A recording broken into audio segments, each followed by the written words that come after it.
मैं सरफराज मुबीन आप लोगों का स्वागत करता हूं आपके YouTube channel Gyan study centre में।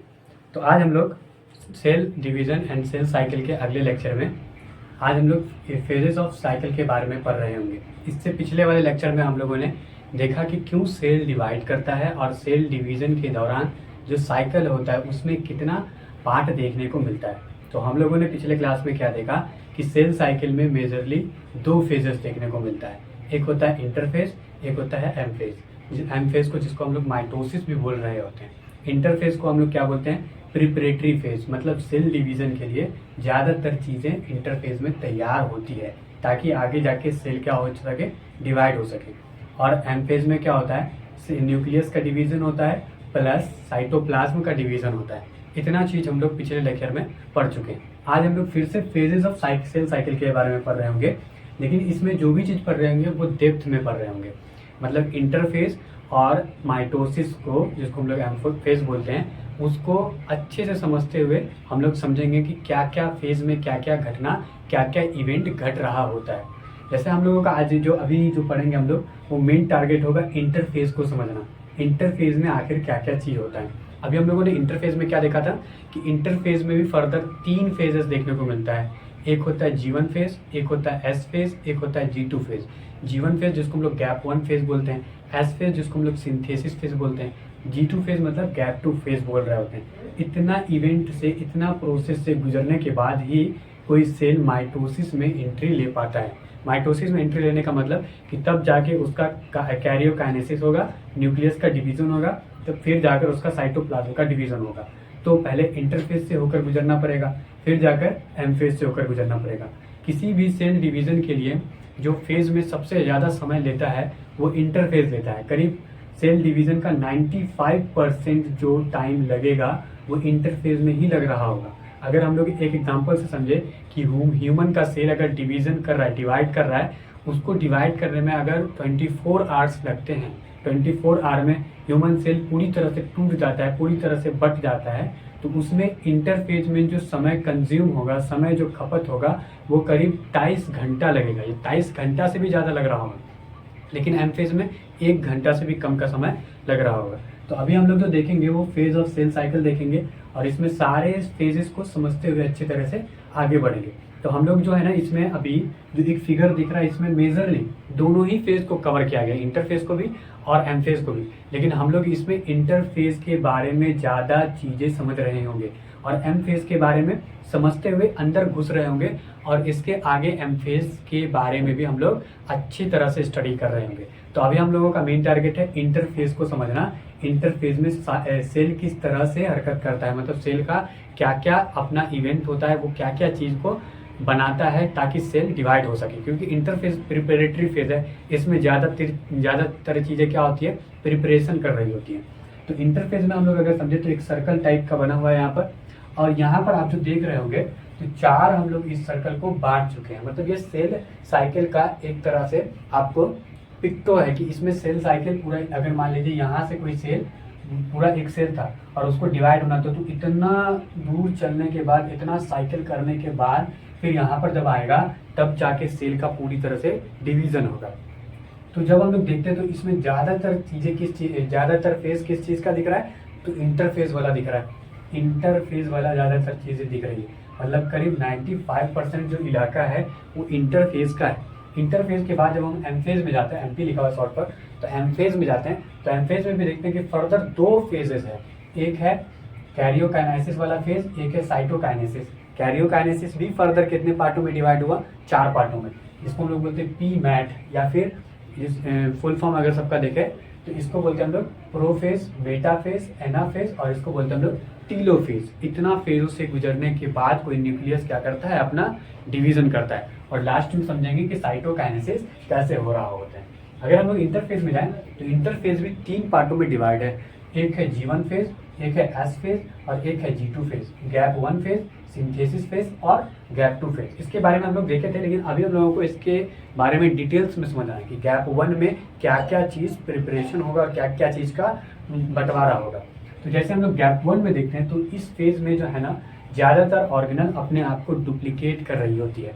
मतलब जो भी ऑर्गेनल्स होगा तो वो अपने आप को क्या करता है कि अपना एक कॉपी बना लेता है, ताकि जब सेल डिवीजन हो तो एक कॉपी एक सेल में चला जाए, दूसरा कॉपी दूसरे सेल में चला जाए, ताकि दोनों ही सेल में जो सामान का इक्वल बंटवारा हो सके, ताकि सेल अपने आप को सर्वाइव कर सके।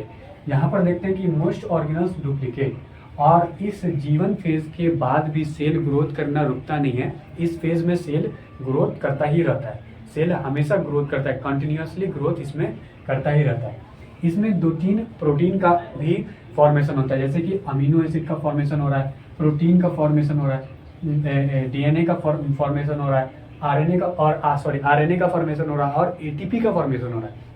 अब एक सवाल दिमाग में आना चाहिए कि अमीनो एसिड या फिर प्रोटीन या फिर एटीपी या फिर आरएनए का फॉर्मेशन गैप 1 फेज में क्यों हो रहा है।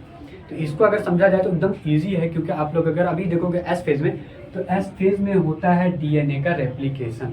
मतलब डीएनए क्या करता है, अपने आप को रेप्लिकेट करता है, डीएनए अपना दूसरा कॉपी बनाता है। जब डीएनए अपना दूसरा कॉपी बनाएगा तब सेल को सबसे ज़्यादा एनर्जी की आवश्यकता पड़ेगी।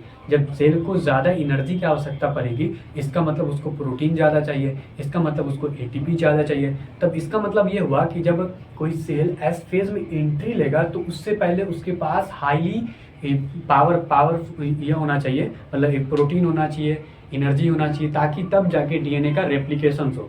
अगर डीएनए या फिर आरएनए उसके पास नहीं होता है तब रेप्लिकेशन होना उसके लिए नहीं हो पाएगा, मतलब सेल क्या हो सकता है, नष्ट हो सकता है, सेल टूट सकता है वहीं पर। तो जब हम लोग डीएनए का रेप्लिकेशन करते हैं तो उससे पहले ही हम लोग अमीनो एसिड, प्रोटीन या फिर आरएनए और एटीपी का हम लोग क्या करते हैं, वहाँ पर फॉर्मेशन कर रहे होते हैं। इसके बाद कोई भी सेल क्या करता है, G1 फेज से S1 फेज में क्या करता है, एस फेज में एंट्री ले लेता है। अब एस फेज में क्या होता है, तो अभी हम लोग देखें कि एस फेज में डीएनए का रेप्लिकेशन होता है, मतलब डीएनए अपना कॉपी बना रहा होगा। किस फेज में, तो एस फेज में बना रहा होगा। और इसी फेज में इसको क्या चाहिए होता है, तो इस फेज में इसको चाहिए होता है सबसे ज़्यादा एनर्जी, क्योंकि इसमें होता है सबसे मेन का डीएनए का रेप्लिकेशन। इसके बाद इसी में अगर आप देखें तो इसमें होता है सेल डुप्लीकेशन हो रहा होता है साइटोप्लाज्म में। मतलब इसमें अभी हम लोगों ने जो 2-3 ऑर्गेनल्स के बारे में पढ़ा था इससे पहले वाले चैप्टर में, sale the life of unit में, उसमें क्या पढ़ रहे थे, बहुत सारे हम लोग ऑर्गेनल के बारे में पढ़े। उसमें एक ऑर्गेनल था सेंट्रियोल और सेंट्रोजोम था ना, तो उसी सेंट्रियोल और सेंट्रोजोम में यहाँ पे क्या होता है ना कि सेंट्रियोल का डुप्लीकेशन होता है, किसमें, तो साइटोप्लाज्म में हो रहा होता है, सेल के साइटोप्लाज्म में। इसमें एक खास बात है सिंथेसिस, मतलब सिंथेसिस फेज में, एस फेज में, कि इसमें डीएनए का अमाउंट डबल हो जाता है और क्रोमोसोम का नंबर सेम रहता है, पहले की तरह ही सेम रहता है। मतलब क्रोमोसोम अगर पहले 2 था तो 2 ही रहेगा, लेकिन जब एस फेज में आएगा तब क्रोमोसोम का नंबर फिर भी 2 रहेगा, लेकिन पहले 2 क्रोमोसोम। तो जब एस फेज में इंटर हो जाएगा, एस फेज में आ जाएगा, तो 2 के बजाय क्या हो जाएगा, 4, क्योंकि डबल हो जाता है इसमें। एस फेज में डीएनए का जो अमाउंट होता है वो डबल हो जाता है, लेकिन क्रोमोसोम का नंबर चेंज नहीं होता, क्रोमोसोम का नंबर पहले की तरह ही रहेगा। जैसे यहाँ पे देखा जाए तो यहाँ पे मान लेते हैं कि 2C जो है ना वो डीएनए का नंबर बता रहा है, तो यहाँ पे डीएनए का नंबर कितना है, 2C। लेकिन जब एस फेज में एंट्री लेता है तो डीएनए का नंबर कितना हो जाता है, 4C, क्योंकि ये 2 गुना होगा, इसका जो होगा ना डबल हो जाता है अमाउंट। लेकिन अगर देखिए क्रोमोसोम अगर 2 है, 2 था पहले, तो बाद में भी कितना ही है, 2 है। तो यहाँ से समझ में आया कि एस फेज में क्रोमोसोम का नंबर क्या होता है, सेम रहता है, लेकिन अमाउंट ऑफ डीएनए डबल हो जाता है। डीएनए का अमाउंट क्या होता है, डबल हो जाता है। इसके बाद क्या होता है, कोई भी एस फेज के बाद आता है G2 फेज में। क्या होता है ना कि जो भी ऑर्गेनल डुप्लीकेशन होने से बच गया वो इसी फेज में अपने आप को डुप्लीकेट करता है, जैसे कि माइटोकॉन्ड्रिया हो गया, क्लोरोप्लास्ट हो गया, ये यहाँ पे क्या करेगा, अपने आप को रेप्लिकेट करेगा, अपना कॉपी यहाँ पर बना रहा होगा, ठीक है। और यहाँ पे ही बन रहा होगा। जब कोई रेप्लिकेट होता है ना कोई भी चीज़, तो उसको एनर्जी की आवश्यकता होती है। जब एनर्जी की आवश्यकता होगी तो वहाँ पर उसको आरएनए, डीएनए, एटीपी, प्रोटीन, इस सब चीज़ों की भी ज़रूरत पड़ेगी। तो यहाँ पे जो माइटोकॉन्ड्रिया, क्लोरोप्लास्ट जैसे ऑर्गेनल यहाँ पे रेप्लिकेट हो रहे हैं, उसको भी तो एनर्जी की आवश्यकता होती होगी, एटीपी की आवश्यकता होती होगी। तो वो एटीपी या फिर प्रोटीन, आरएनए सब इसी फेज में बन रहा होता है। हम इससे पहले देखें कि जीवन फेज में सारा एटीपी, डीएनए, एटीपी, आरएनए और प्रोटीन सब जीवन फेज में बन रहा था, ताकि एस फेज में डीएनए का रेप्लिकेशन हो। लेकिन यहाँ पर देख रहे हैं G2 फेज में कि यहीं पर amino acid, RNA, protein, ATP सबका फॉर्मेशन भी हो रहा है और यहीं पर ऑर्गेनल का रेप्लिकेशन भी हो रहा है। तो हम लोग इतना सारा चीज़ देखें कि इंटरफेज में क्या क्या चीज़ होता है। इस सब चीज़ के होने के बाद कोई भी सेल किस फेज में एंट्री ले रहा होता है? एम फेज में, माइटोसिस में जा रहा होता है। माइटोसिस में पहला फेज किससे गुजरना पड़ता है? तो कैरियोकाइनेसिस से। कैरियोकाइनेसिस में भी कितने पार्टों से गुजरना पड़ता है? 4 पार्ट से, प्रोफेज, मेटाफेज, एनाफेज, टीलोफेज, इतना फेज से होकर उसको गुजरना पड़ता है। फिर उसके बाद कहाँ जाना पड़ता है उसको? साइटोकाइनेसिस में जाना पड़ता है। मतलब सेल का डिवीजन वहाँ पर होता है और सेल 2 भागों में क्या होता है? बंट जाता है। तो हम लोग पूरी तरह से इंटरफेस को समझ चुके हैं। अब हम लोग G2 फेज के बाद किसमें एंट्री ले रहे होंगे? मेजरली एम फेज में। एम फेज का मतलब किसमें? तो हम लोग कैरियोकाइनेसिस के बारे में पढ़ रहे होंगे, चारों पार्टों के बारे में इसी में हम लोग अध्ययन कर रहे होंगे। उसके बाद हम लोग देखेंगे साइटोकाइनेसिस के बारे में। एक चीज गौर करने वाला है कि जितने भी फेज है उसके बाद एक चेक पॉइंट बनाया गया। मतलब यहाँ पे एक पॉइंट टाइप बना दिया गया, यहाँ पे एक पॉइंट टाइप बना दिया गया, यहाँ पर एक पॉइंट टाइप बना गया। यहाँ पर कोई पॉइंट नहीं है क्योंकि यहीं पर से सेल डिवीजन की तरफ मूव करता है, यहीं से सेल साइकिल स्टार्ट होता है। तो यहाँ पर जो चेक पॉइंट है ना, चेक पॉइंट का काम ध्यान रखना ये है कि कोई भी जो सेल आ रहा है इस फेज में, जैसे सपोज एस फेज से जब G2 फेज में आ रहा है तो क्या ये एस फेज का सारा कार्यक्रम करके G2 फेज में आ रहा है, या फिर एस फेज का कोई काम नहीं किया लेकिन सीधा G2 फेज में एंट्री लेना चाह रहा है? तो ऐसा नहीं होगा। चेक पॉइंट में यहीं पर क्या करेगा? उस सेल को रोक दिया जाएगा। अब जैसे यहाँ पे समझाया जाए एक एग्जांपल में, डीएनए को रेप्लिकेशन करने के लिए बहुत सारे एनर्जी की आवश्यकता होती है, बहुत सारी एटीपी की आवश्यकता होती है जो एस फेज में घट रहा होता है डीएनए का रेप्लिकेशन। लेकिन कोई सेल चाहे कि सीधा हम एस फेज में आ जाए, बिना एटीपी बनाए, बिना एनर्जी बनाए, बिना प्रोटीन बनाए, तो उसको ये जो चेक पॉइंट है यहीं पर सेल क्या करेगा? रोक देगा। मतलब एस फेज में एंट्री नहीं लेने देगा। लेकिन जब देखेगा कि amino acid, protein, ATP, protein, RNA सब बना हुआ है तो क्या होगा कि वो जो चेक पॉइंट है उस सेल को नहीं रोकेगा, उसको क्या करेगा? G1 से एस फेज में शिफ्ट कर रहा होगा। तो हम लोगों ने इंटरफेस के बारे में जितना भी डिटेल था उसको बहुत अच्छी तरह से समझ चुके हैं। अब हम लोग देखेंगे किस फेज के बारे में? तो एम फेज के बारे में, मतलब माइटोसिस के बारे में समझ रहे होंगे, और माइटोसिस में कैरियोकाइनेसिस के बारे में। तो अब हम लोग देखेंगे माइटोसिस और उसके फेजेस के बारे में। तो माइटोसिस जो होता है ना, उसको हम लोग एक इक्वेशनल डिविजन्स भी बोल रहे होते हैं। इक्वेशनल डिविजन्स क्यों? क्योंकि जो पेरेंट सेल में जितना कंटेंट होगा सेल के अंदर, उतना ही उसके डॉटर सेल में भी कंटेंट होगा। मतलब अगर मान लो कि एक पिताजी हैं और उनके 2 बच्चे हैं और उसके पास जितना भी संपत्ति है उसको बराबर हिस्सों में बांटना है और उतना ही हिस्सा में बांटना है जितना उसके पास है। मतलब कि अगर किसी आदमी के पास 10 रुपये है और उसके 2 बच्चे हैं तो उन बच्चों में पैसा ऐसे बंटवारा करना है कि अपने ही इतना पैसा दिया जाए, 10 रुपये में ही उतना ही दिया जाए। मतलब बच्चे में भी 10-10 रुपये का ही बंटवारा हो जितना उनके पिताजी के पास पैसा था, 10 रुपये था, तो उस पिताजी को क्या करना पड़ेगा? 10 के बजाय 20 रुपये करना पड़ेगा। मतलब 10 का बनाना पड़ेगा 10, तब जाके 20 होगा। फिर 10-10 बंटवारा करेंगे तो तीनों के पास कितना होगा? 10-10 होगा। तो कुछ इसी तरह से माइटोसिस में भी हो रहा होता है। मतलब जितना कंटेंट सेल के अंदर होता है पेरेंट सेल में, उतना ही कंटेंट डॉटर सेल में भी सेल के अंदर होता है। तो हम लोग इसको क्या बोल रहे होते हैं? इक्वेशनल डिविजन्स बोल रहे होते हैं। ठीक है। इसके 2 फेजेस हैं माइटोसिस के मेजरली, एक है कैरियोकाइनेसिस, एक है साइटोकाइनेसिस। कैरियोकाइनेसिस में भी फर्दर 4 पार्ट है। मतलब एक है प्रोफेज, एक है मेटाफेज, एक है एनाफेज और एक है टीलोफेज।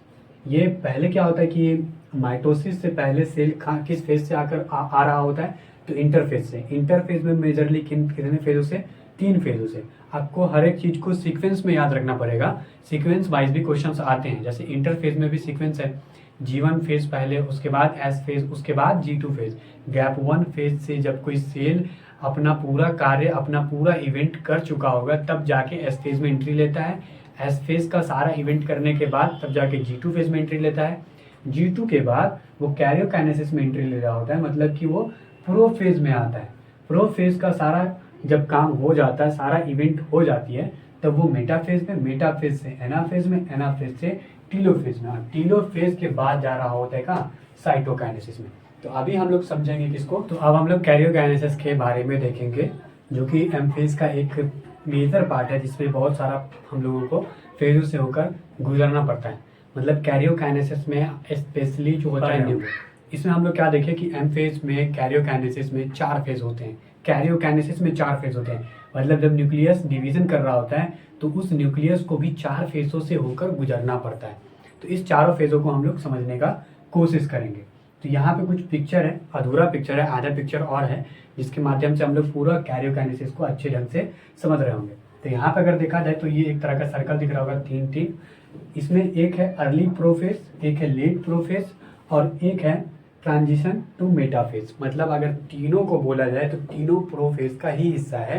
प्रोफेज में भी 3 फेज में बढ़ चुका है, मतलब प्रोफेज भी 3 फेजों में, अर्ली प्रोफेज, फिर लेट प्रोफेज, फिर ट्रांजिशन टू मेटाफेज, फिर मेटाफेज में जाने की तैयारी, और फिर डायरेक्ट हम लोग मेटाफेज के बारे में पढ़ रहे होंगे।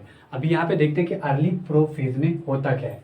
तो अर्ली प्रोफेज में देखोगे आप तो एक होता है न्यूक्लियर इन्वेलप, मतलब न्यूक्लियस के ऊपर कुछ न्यूक्लियर इन्वेलप होता है, जो कि हम जानते हैं कि जो यूकैरियोट सेल होता है उसमें वेल डिफाइंड न्यूक्लियर इन्वेलप होता है। ठीक है, तो यहाँ पे न्यूक्लियर इन्वेलप है, इसके साथ होगा आपको गोल्जी कॉम्प्लेक्स, एंडोप्लाज्मिक रेटिकुलम, ये सब चीज़ें क्या होगी इसके साथ जुड़ी होगी। ठीक है, तो इस न्यूक्लियस के अंदर आपको देखने को मिलेगा कुछ ये क्रोमोसोम, और ये क्रोमोसोम कैसा दिखने को मिलता है अपने को यहाँ पे, तो एक्सटेंडेड फॉर्म में, मतलब ये अभी पूरी तरह से पैक्ड नहीं है। जैसे कि हम लोग कल के लेक्चर में भी जान रहे थे, सेल डिवीजन वाले जो पार्ट लेक्चर बनाया था उसमें भी देख रहे थे कि जो क्रोमोसोम्स होता है वो क्रोमोसोम बहुत फैला फैला होता है, मतलब जब सेल ग्रो कर रहा होता है, जब वो डिविजन्स की तरफ मूव करता है तब सेल पूरी तरह से क्रोमोसोम पूरी तरह से पैक नहीं होता, पैकिंग नहीं होती। जैसे उसको मालूम चलता है कि अब इसका बंटवारा होने वाला है तब वो वेल डिफाइंड पैकिंग हो जाता है, बहुत अच्छे से पैक्ड हो जाएगा, बहुत सीक्वेंस मतलब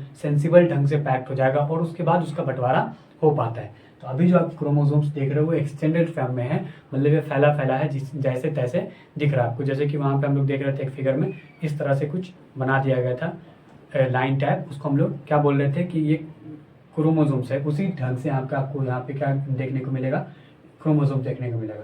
तो जैसे एक्सटेंडेड फॉर्म में अगर क्रोमोसोम्स देखने को मिलता है तो उसको हम लोग प्रोफेज बोलेंगे, और प्रोफेज में भी कैसा फेज, तो अर्ली प्रोफेज। अर्ली प्रोफेज के बाद हम देखते हैं कि लेट प्रोफेज आता है, अर्ली प्रोफेज के बाद लेट प्रोफेज, और इस प्रोफेज में देखते हैं कि क्रोमोसोम जो है ना पैकिंग स्टार्ट हो चुका है, क्रोमोसोम की पैकिंग क्या हो चुकी है, स्टार्ट हो चुकी है। अब इसको मालूम चल रहा है धीरे धीरे कि अब न्यूक्लियस का भी बंटवारा होने वाला है, तो ये अच्छे तरह से क्या करने लगता है, अपने आप को पैकिंग करने लगता है, पैकिंग अवस्था में ले जाता है, और एक वेल मतलब अच्छे ढंग से दिखने लगता है कि हाँ ये क्रोमोसोम बहुत बढ़िया है, ऐसा दिखने लगता है जैसा हम लोग नेचुरली देखते हैं। अब यहाँ पे क्रोमोसोम पैकिंग स्टार्ट हो चुके हैं, इसका जो न्यूक्लियर इन्वेलप था और इसके साथ जो गोल्जी कॉम्प्लेक्स, एंडोप्लाज्मिक रेटिकुलम, ये सब अब डिसइंटीग्रेट होना स्टार्ट हो जाएगा, क्योंकि अब ये न्यूक्लियस भी ग्रोथ करेगा, और इसको मालूम चल चुका है कि अब न्यूक्लियस की बंटवारा होने वाली है। तो ये जो न्यूक्लियर इन्वेलप के साथ एंडोप्लाज्मिक रेटिकुलम या फिर गोल्जी कॉम्प्लेक्स या फिर न्यूक्लियस, ये सब क्या होती है, धीरे धीरे टूटने लग जाती है, तभी जाके क्या होगा, न्यूक्लियस का भी बंटवारा हो पाएगा। तो अभी हम लोग लेट प्रोफेज को भी समझ चुके हैं कि लेट प्रोफेज में अगर क्रोमोसोम पैकिंग स्टार्ट होता हुआ दिखेगा या फिर न्यूक्लियर इन्वेलप डिसइंटीग्रेट होता हुआ दिखेगा तो वो कौन सा फेज कहलाएगा, प्रोफेज। और प्रोफेज में भी कौन सा फेज, तो लेट प्रोफेज। और जहाँ पे क्रोमोसोम एक्सटेंडेड फॉर्म में होता है और न्यूक्लियर इन्वेलप ठीक ठाक रहता है तो वो कौन सा फेज कहलाता है, प्रोफेज का, ये स्टार्टिंग वाला मतलब अर्ली प्रोफेज कहलाता है। अब इसके बाद क्या होता है, ट्रांजिशन टू मेटाफेज। अब ये सारी चीज़ें क्या होगी, मेटाफेज को इफेक्ट करेगी, और मेटाफेज में लेने वाला फेज जो होगा उसी को हम लोग बोलेंगे ट्रांजिशन टू मेटाफेज। इसमें क्या होता है ना कि क्रोमोसोम बहुत अच्छे ढंग से दिखेगा, क्रोमोसोम आप कंडेंसेशन फॉर्म में हो चुका है, मतलब ये अब बहुत अच्छा तरह से आपको क्रोमोसोम्स देखने को मिलेगा। जो हम लोग क्रोमोसोम्स का अगर नाम सुनते ही हम लोग के माइंड में जो पिक्चर आता है ना, वो पिक्चर यहाँ पर आपको देखने को मिल रहा होगा, जैसे यहाँ पे देखने को मिल रहा है। इससे पहले जो लेट प्रोफेज में होता क्या है कि यहाँ पे सेंट्रियोल और सेंट्रोसोम जो होता है ना वो धीरे धीरे मूवमेंट करता है, और मूवमेंट करके सेल के दोनों पोल पर पहुंच जाता है ट्रांजिशन मेटाफेज में, जैसा कि यहाँ पे देखने के लिए मिल रहा है कि यहाँ पे जो सेंट्रियोल है दोनों सेल के दोनों ही पोल पर पहुंच चुका है। अब ये जो सेंट्रियोल है ना क्या करता है, अपने पावर से क्या करता है, एक स्पिंडल फाइबर निकालता है, मतलब तारा की तरह, तारा जैसे तारा बहुत दूर है और तारा क्या कर रहा है, रोशनी अपने बॉडी से दूरों तक फैलाता हुआ जा रहा है। तो यहाँ पे जो सेंट्रियोल होता है ना, ये भी स्पिंडल फाइबर क्या करता है, अपने बॉडी से दूर फेंकता है। और कहाँ फेंकता है, तो ये क्रोमोसोम्स के नाइट्रोमेर पे फेंकता है। कहाँ फेंकता है, स्पिंडल फाइबर अटैच टू नाइट्रोकोर, मतलब कहाँ फेंक देता है वो, जो हम लोग पढ़ चुके हैं नाइट्रोकोर क्या होता है। इस तरह से आपको दिखेगा क्रोमोसोम्स, और बीच में होता है एक गोल सा जिसको जो प्रोटीन का बना होता है, चारों तरफ से लेयर लगा होता है प्रोटीन का, उसको हम लोग बोल रहे होते हैं नाइट्रोकोर। और इसी नाइट्रोकोर पर सेंट्रियोल और या सेंट्रोसोम का स्पिंडल फाइबर आकर चिपकता है या अटैच्ड हो जाता है। ठीक है, तो यहाँ पे जो स्पिंडल आपको ये देखने को मिल रहा है, जिसको हम लोग क्या बोलते हैं, सेंट्रियोल। सेंट्रियोल के दोनों तरफ से एक तरह का स्पिंडल फाइबर, एक तरह का वायर जो नाइट्रोकोर से अटैच्ड हो जाता है, जो कि आगे जाकर देखिएगा आप तो समझ में आएगा कि ये स्पिंडल फाइबर दोनों ही क्रोमोसोम के क्रोमेटिड को तोड़कर क्रोमोसोम का बंटवारा कर रहा होता है न्यूक्लियस के दो भागों में। ठीक है, तो यहाँ पे स्पिंडल फाइबर का बहुत ही अहम काम है। इसी हम लोग सेंट्रियोल या फिर सेंट्रोसोम को इसमें क्या बोलते हैं, हम लोग एनिमल सेल में एस्टर बोल रहे होते हैं। एस्टर इसलिए क्योंकि ये चमकीला होता है, इसको हम लोग क्या बोल रहे होते हैं, अब एस्टर बोल रहे होते हैं। एक चीज़ तो हमको मालूम है कि एनिमल सेल में सेंट्रियोल या फिर सेंट्रोसोम प्रेजेंट नहीं होता है। इसको हम लोग उस वाले लेक्चर में, उस वाले इसमें चैप्टर में समझ चुके हैं। सेल वाले चैप्टर में बहुत अच्छे से समझाया गया प्लांट सेल और एनिमल सेल के डिफरेंस में, कि प्लांट सेल में सेंट्रियोल प्रेजेंट होता है लेकिन एनिमल सेल में सेंट्रियोल या फिर सेंट्रोसोम प्रेजेंट नहीं होता। तो इसका मतलब इसमें जो सेंट्रियोल या फिर सेंट्रोसोम प्रेजेंट ही नहीं होता होगा, तो वहाँ पे स्पिंडल फाइबर कैसे निकलता होगा। तो वहाँ पे जो निकलता है ना, जिस चीज़ से निकलता है स्पिंडल फाइबर, उसको हम लोग एनेस्ट्रॉल बोलते हैं। क्या बोलते हैं हम लोग, एनेस्ट्रॉल बोल रहे होते हैं। तो और जो एनिमल सेल में क्या होता है, एस्टर प्रेजेंट होता है। सेंट्रियोल या सेंट्रोसोम जो प्रेजेंट होता है, जिससे स्पिंडल फाइबर निकल रहा होता है, उसको हम लोग एस्टर बोलते हैं। लेकिन प्लांट सेल में तो ये सेंट्रियोल या सेंट्रोसोम प्रेजेंट नहीं है, तो उसको हम लोग बोलते हैं कि एनेस्ट्रॉल प्रेजेंट होता है। ठीक है, तो अर्ली प्रोफेज में देखिए कि क्रोमोसोम एक्सटेंडेड फॉर्म में है, मतलब सही से पैकिंग नहीं है इसका, जैसे है वैसा ही फैला हुआ है। लेट प्रोफेज में देखते हैं कि क्रोमोसोम पैकिंग होना स्टार्ट हो जाता है। लेट प्रोफेज में क्रोमोसोम का पैकिंग स्टार्ट हो जाता है। पैकिंग अब यहाँ से पैकिंग स्टार्ट होने लगे। अब हम यहाँ पे देखते हैं ट्रांजिशन टू मेटाफेज में कि यहाँ पे जो क्रोमोसोम से बहुत अच्छे से पैक हो चुका है, कंडेंसेशन फॉर्म में है, और इसमें एक स्पिंडल फाइबर एस्ट्रल से आता हुआ नाइट्रोकोर पर लग रहा है। और यही आगे जाके स्पिंडल फाइबर क्या करेगा, दोनों ही क्रोमोसोम के क्रोमेटिड को तोड़कर अलग करने में हेल्पफुल रहेगा। इसके बाद 3 और स्टेप है, उसको और समझेंगे अच्छे से। अर्ली प्रोफेज में क्या होता है, फिर उसके बाद वाला प्रोफेज में क्या होता है, फिर उसके बाद देखें कि जब उसके बाद वाला फेज में क्या हो रहा होता है। इतना सारा घटना हम लोग देख चुके हैं। अब हम लोग उसके आगे चलेंगे तो एक होता है मेटाफेज, और एक होता है एनाफेज, और एक होता है टीलोफेज। इस एनाफेज में या फिर मेटाफेज में या फिर टीलोफेज में किस तरह का सिग्निफिकेंट दे रहा होगा कैरियोकाइनेसिस फेज के अंदर।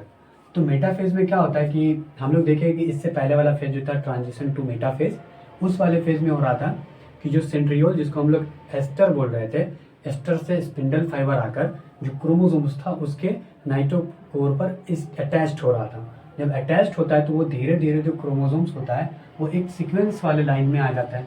उस लाइन को हम लोग बोल रहे होते हैं इक्वेटोरियल पॉइंट, इक्वेटोरियल लाइन बोल रहे होते हैं, जो कि सेल को 2 भागों में बांट रहा है। तो इक्वेटोरियल लाइन बोलते हैं हम लोग उसको, या फिर मेटोफेजिक प्लेट बोल रहे होते हैं, या फिर उसको क्या बोलते हैं हम लोग, मेटोफेजिक प्लेट बोल रहे होते हैं। तो इस तरह से आकर तीनों एक लाइन, सारा क्रोमोसोम्स एक लाइन में अलाइन हो जाएगा, और ऊपर से सेंट्रियोल और या फिर सेंट्रोसोम अपना स्पिंडल फाइबर नाइट्रोकोर पर अटैच्ड रखेगा। अभी कोई तोड़ा नहीं है, स्प्लिट नहीं किया। मेटाफेज जो होता है ना, सबसे अच्छा फेज होता है स्टडी करने के लिए मॉर्फोलॉजी ऑफ क्रोमोसोम। क्रोमोसोम के मॉर्फोलॉजी के स्टडी के लिए सबसे अच्छा फेज कौन सा है, तो वो है मेटाफेज। मेटाफेज में कुछ नहीं है, सिर्फ इतना है कि आपको ये देखने को मिलेगा कि क्रोमोसोम सब एक ही लाइन में आके लगा हुआ होगा। उस लाइन को हम लोग इक्वेटोरियल लाइन या फिर मेटोफेजिक प्लेट बोल रहे होते हैं। इसके बाद क्या आता है, एनाफेज। एनाफेज में क्या होता है कि अभी सारे एक लाइन में थे, उसके बाद देखेंगे कि क्रोमोसोम्स के 2 क्रोमेटिड एक तरफ और 2 क्रोमेटिड एक तरफ, मतलब क्रोमेटिड का क्या हो जाएगा, सेपरेशन हो जाएगा। क्रोमेटिड के सेपरेशन होने के साथ साथ सेंट्रोमियर भी क्या हो जाएगा, स्प्लिट हो जाएगा। हम लोग जानते हैं क्रोमोसोम्स के बीच में जो डॉट टाइप का होता है, बिंदु टाइप का, उसको हम लोग सेंट्रोमियर बोल रहे होते हैं। अब वो सेंट्रोमियर टूटेगा तब तो ऊपर वाला पार्ट अलग होगा, नीचे वाला पार्ट अलग होगा। तो यहाँ पे स्पिंडल फाइबर क्या करता है, एक क्रोमोसोम्स के एक क्रोमेटिड को एक तरफ खींचता है और दूसरा सेंट्रोमियर एस्टर दूसरे क्रोमोसोम को दूसरे साइड खींचकर दोनों के सेंट्रोमेयर को स्प्लिट कर देता है, क्रोमेटिड को सेपरेट करता है, अलग करता है। अभी यहाँ पे क्या हो रहा है ना कि एस्टर की तरफ आ रहे हैं सारे क्रोमोसोम्स, मतलब क्रोमोसोम जिसको हम लोग फ्यूचर का क्रोमोसोम बोलेंगे, डॉटर न्यूक्लियाई का, जो पेरेंट सेल से डॉटर सेल बनने वाला है, डॉटर सेल में जो न्यूक्लियाई होगा अब उसमें ये सारे क्रोमोसोम्स जाएंगे बंटवारा के बाद। और एनाफेज के बाद क्या होगा, फेज में देख रहे होते हैं कि यहाँ पे अलग से आपको देखने को मिलेगा एक तरह से क्रोमोसोम, दूसरी तरफ अलग से क्रोमोसोम्स। अब फिर से हम लोग एक नए दुनिया में जा रहे हैं, मतलब कि यहाँ पे जो भी न्यूक्लियस था अब इसका सही से बंटवारा होगा। मतलब कि एक जितना भी कंटेंट था न्यूक्लियस के अंदर वो एक तरफ चला जाएगा, दूसरा कंटेंट दूसरे तरफ चला जाएगा। किस फेज में? तो टीलोफेज में। टीलोफेज में सब चीज़ों का हम लोग डबल चीज़ देख रहे होंगे, और डबल के साथ दोनों ही अलग अलग साइड पे रखा होगा। अब जब अलग साइड पे रखा है तो बस क्या करना है, इस न्यूक्लियस का बंटवारा करना है। बंटवारा करने के बाद दो न्यूक्लियस हो जाएगा, और दो न्यूक्लियस होने के बाद फिर साइटोप्लाज्म का बंटवारा होगा, जिसको हम लोग साइटोकाइनेसिस बोल रहे होते हैं। तो अभी हम लोग देखें कि कैरियोकाइनेसिस में कितने सारे पार्ट थे, और सारे पार्टों में अलग अलग तरह का सिग्निफिकेंट था। सारे सिग्निफिकेंट को हम लोगों ने अच्छे से समझा। जैसे कि प्रोफेज में सबसे पहला फेज स्टार्ट होता है अर्ली फेज, अर्ली फेज के बाद होता है प्रोफेज, प्रोफेज के बाद ट्रांजिशन टू मेटाफेज, और मेटाफेज के बाद फाइनली आ जाता है मेटाफेज, मेटाफेज के बाद आता है एनाफेज, और एनाफेज के बाद टीलोफेज। अब छोटा सा पॉइंट है अपना जो कि है साइटोकाइनेसिस को, इसके बाद हम लोग साइटोकाइनेसिस को समझ रहे होंगे। हम लोग एम फेज के अंदर पूरा कैरियोकाइनेसिस के बारे में देख चुके हैं। कैरियोकाइनेसिस में जितना फेज था सारे फेजों के बारे में डिटेल से समझ चुके हैं। अभी हम लोगों को समझना है साइटोकाइनेसिस। साइटोकाइनेसिस में क्या होता है कि सेल का बंटवारा हो रहा होता है, मतलब सेल का सारा क्रिया हो चुका है, सेल में जितना भी ऑर्गेनल था उसका डुप्लीकेट होना था, जितना डीएनए था उसको रेप्लिकेट होना था, सारा काम हो चुका है। यहाँ तक कि न्यूक्लियस भी अब डिवाइड हो चुका है। अब किसका डिवाइड होना बाकी है? सेल का, मतलब साइटोप्लाज्म का। अगर साइटोप्लाज्म जैसे डिवाइड होगा वैसे ही क्या होगा, दो सेल अपने आप को दिखेगा कि अब दो डॉटर सेल देखने को मिल रहा है पेरेंट सेल से। तो यहाँ पे जो साइटोकाइनेसिस होता है इसमें सेल का बंटवारा हो रहा था, मतलब कि बोला जाए तो डिवीजन ऑफ सेल हो रहा होता है। इसमें भी दो सेल में, मतलब कि एनिमल सेल में अलग तरह से होता है डिवीजन, और प्लांट सेल में अलग तरह से होता है डिवीजन। तो एनिमल सेल को देखें अगर हम, तो एनिमल सेल में सेल वॉल प्रेजेंट नहीं होता है। जब सेल वॉल प्रेजेंट नहीं होता है तो इसको हम लोग क्या कर सकते हैं, मतलब इसमें जो साइटोकाइनेसिस होगा, इसमें जो सेल का बंटवारा हो रहा होगा वो बहुत ही इजीली हो रहा होगा, मतलब कुछ नहीं है इसमें, कोई ज़्यादा खेल नहीं है। तो इसमें अभी देखिए कि मेटाफेज, एनाफेज तक, टीलोफेज तक ये हो चुका है, मतलब न्यूक्लियस अब सारे ऑर्गेनल एक साइड, न्यूक्लियस सारे ऑर्गेनल सब एक साइड हो चुके हैं सेल के।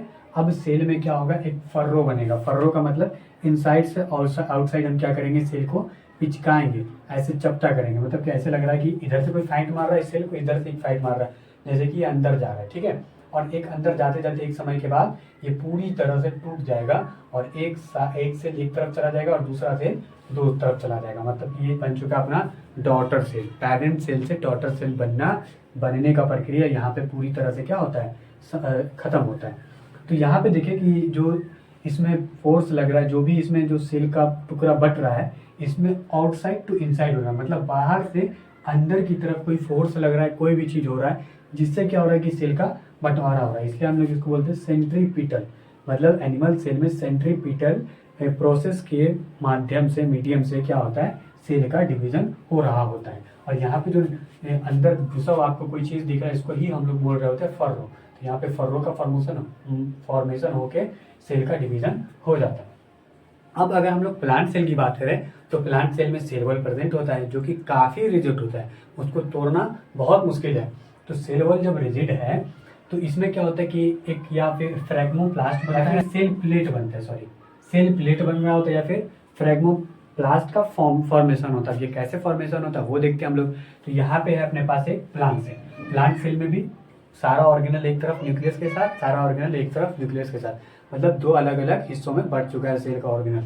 अब यहाँ पे क्या होगा कि जो आपको प्रोटीन है, एटीपी या फिर जो भी चीज़ है इसके अंदर, आरएनए, डीएनए, सब से एक आपको लेयर बनता हुआ चला जाएगा। यहाँ पे एंडोप्लाज्मिक रेटिकुलम, गोल्जी कॉम्प्लेक्स, सबका टूटा हुआ जो हिस्सा है ना, उससे एक लेयर बनता हुआ चला जाएगा बीचों बीच। एक ऑर्गेनल का एक हिस्सा एक तरफ रहेगा, ऑर्गेनल का दूसरा हिस्सा दूसरी तरफ रहेगा और उसके बीचों बीच में एक लाइन सा गोल्जी कॉम्प्लेक्स या फिर एंडोप्लाज्मिक रेटिकुलम के टुकड़े से बनता हुआ आपको दिख रहा होगा। जब ये पूरी तरह से बन जाता है तब देखते हैं, मतलब यहाँ पे आप देखोगे कि पूरी तरह से एक लाइन बन चुका है ब्लू कलर का, जो एंडोप्लाज्मिक रेटिकुलम या गोल्जी कॉम्प्लेक्स का टूटा हुआ भाग है। तो यहाँ पे बन चुका है। इसके बाद देखते हैं कि ये जो सेल है ना, मतलब ये टूट कर अलग नहीं हो जाएगा अभी भी।